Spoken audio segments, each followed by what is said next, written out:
My name is Muammar Gaddafi. I was born in 1942 in a humble Bedouin tent near Sirte, in a Libya colonized by the Italians. My childhood was marked by the simplicity of the desert, with stars as the only light at night and the warm wind as the only melody. I grew up with a burning thirst for justice, fueled by the stories of the elders about resistance against occupation. Freedom is a natural right of every man. This is what I deeply believed, and this belief led me to join the military academy in Benghazi. I was young, idealistic, and thirsty for change.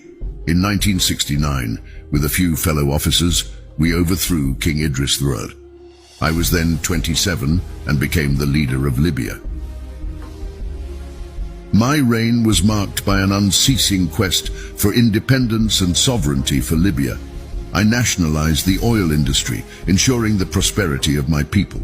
I also launched major projects like the Great Man-Made River to bring fresh water to all regions of Libya. One who has no ambition has nothing. I always believed that ambition was the key to progress, and I wanted Libya to be a beacon for Africa and the Arab world. But my reign was not without controversy. I was criticized, ostracized, and even attacked, but I always believed in my vision for Libya. I wrote the Green Book, where I outlined my philosophy on direct democracy and socialism. Democracy is not in the ballot boxes, but in the participation of the people. I always believed that power should belong to the people. But the winds of history sometimes blow with violence. In 2011, uprisings broke out in Libya. Foreign forces intervened, and I was hunted down. On October 20th, 2011, near Sirte, my life came to a brutal end. Is that some of those who betrayed me did not understand the gravity of their actions. My own people, driven by external forces, did not understand that their betrayal would be a condemnation for themselves to the irreversible. The West manipulated minds, sowing discord and division among my own.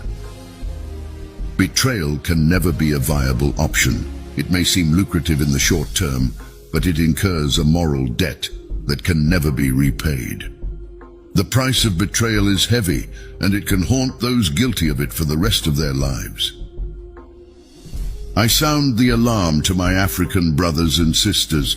Do not fall into the trap of betrayal for some fleeting gains. The West only thinks of itself, its own interests. If you betray your own people, if you turn your back on your African brothers and sisters for the sake of the West, you will condemn yourself to remain prisoners of your actions. Unity is the only path to freedom. When we turn against each other, we strengthen the chains of our own oppression. History shows us that division only leads to weakness and vulnerability. True freedom can only be achieved when we stand together as a people, as united Africans. The temporary sacrifices we make for the common good will ultimately free us from the shackles of foreign oppression. Let's not let the divisions sown by others blind us. Today I look from beyond, hoping that my words will serve as a constant reminder. The West may offer tempting promises, but they are often tinged with deception.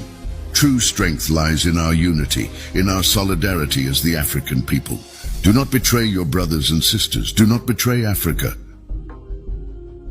In life, there are times when one must choose between living one's own life fully, entirely, completely, or dragging the dishonorable, hollow, and false existence that the world, in its hypocrisy, imposes on us.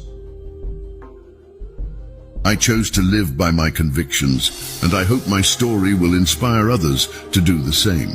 Life is fleeting, but ideas are eternal. I hope my legacy will continue to inspire future generations to fight for justice, freedom, and dignity.